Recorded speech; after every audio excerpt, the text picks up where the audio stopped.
Dinwiddie, pull up. Oh, yeah! Everyone's favorite team, the 2019 Brooklyn Nets. What made them so special and successful? And where are some of those guys now? What's up, guys? My name is Carson, and I'm going to talk to you about the 2019 Brooklyn Nets and how they went from this to one of the greatest teams ever assembled.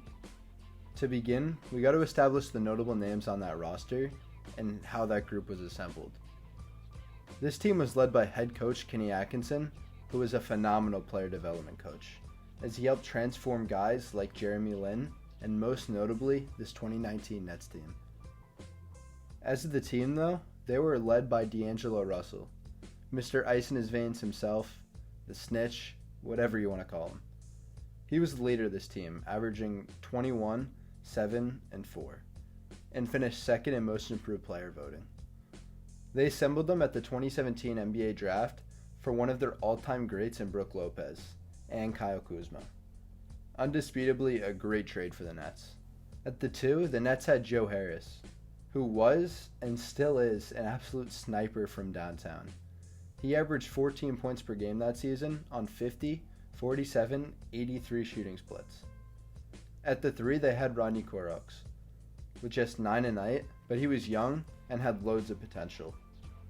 At the 4, they had DeMarre Carroll, who put up 11 and 5 and helped out a lot defensively, along with the man in the middle, Jarrett Allen. Jarrett was a great defender and an even better shot blocker, averaging about 2 blocks a game, along with 11 points and 8 rebounds. Off the bench, this team had an absolute unit, led by Caris LeVert, who averaged 14 a night, and Spencer Dinwiddie, who averaged 17 a night. Alongside them too, they had Allen Crabbe, who averaged 10 points a game, Shabazz Napier, who averaged 9 a game, Rondé Hollis-Jefferson, who averaged 9 and 5, and that was about it for the rotation and the guys that got consistent minutes. But what made this group so special was their chemistry, energy, and excitement that they brought to the game every single night. They were known as the bench mob, and led by guys like Rondé, Theo Pinson, Ed Davis, Shabazz Napier, and most notably, Jared Dudley. This team improved from 28 and 54 to 42 and 40, despite basically being the same team on paper.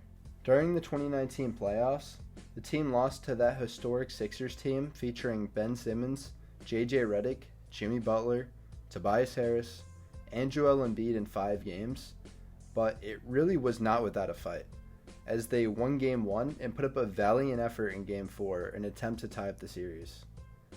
Jared Dudley was the most memorable player from this series though. Simmons is a great player in transition. Once you get him in the half court, he's average. Keeping it alive, he gives you a lot of moves. Here's a 3 by Dudley. Oh, and now he's putting his hands up the way that Ben Simmons was doing to him when he airballed that in Game 3.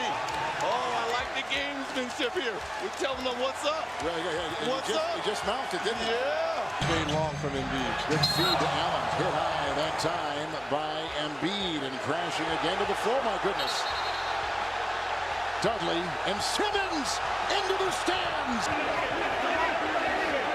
We have to go back a couple games ago when Embiid threw an elbow as Dudley has to be taken back. Like the foul penalty one on Embiid, right? Allen's going to shoot 2 free throws. Technical foul Dudley, technical foul Butler for being escalators. They're both ejected.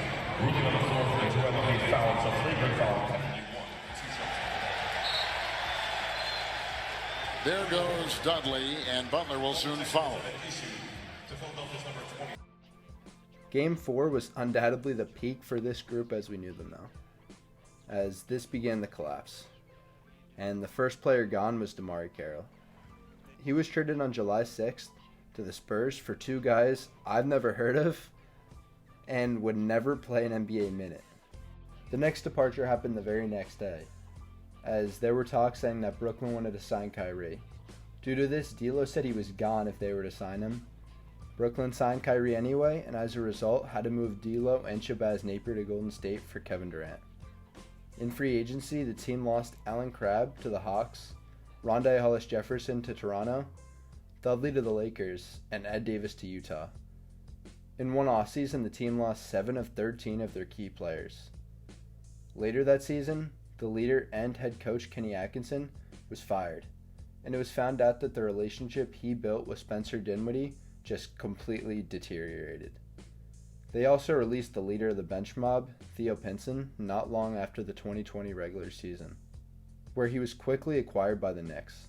In just one season, the Nets went from one of the most loved teams ever to one of the most hated teams, being led by 2 of the most hated players. On January 13th of 2021, Brooklyn dealt 3 of 5 of their remaining guys in the James Harden trade. First, Caris LeVert to Indiana, then Kurucs to Houston, and lastly, Jarrett Allen to Cleveland. After this deal, only 2 players from that 2019 group still remain with the team. So, where's everyone now? Just 2 years later, their leader DeAngelo Russell honestly has not been talked about much as a player since leaving Brooklyn, but he's still in Minnesota right now hooping, averaging 19, 6, and 3. The 2, Joe Harris, is still in Brooklyn, averaging 14 points a night and leading the league in three-point percentage right now at 48. Caris is still struggling with injuries, but has recently been hooping in Indiana, averaging 21, 5, and 5. DeMarre Carroll is currently in free agency and hasn't played in a game since last August. It's safe to assume that his career is finally over.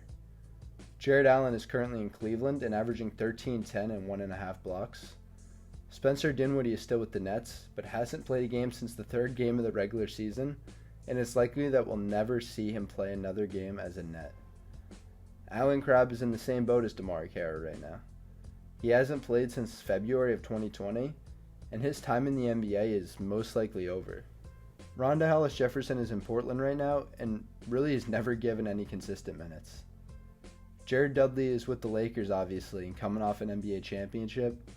Ed Davis is in Minnesota right now, and also on his last legs as an NBA player. Now we look at the curious case of Shabazz Napier. Last season, Shabazz was having arguably the best season of his career in Washington, averaging double digits.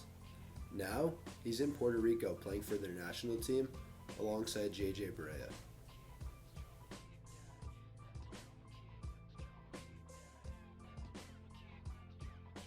Barrett kicks it back up. And lastly, Theo Pinson. He's currently on the Knicks, and even though he really doesn't play, his value as an asset has exploded, as he's rapidly impacted this Knicks team in the same fashion he did with the 2019 Nets. With possibly only 2 guys left on this team, just 2 years later, it's obvious we'll never see them together again.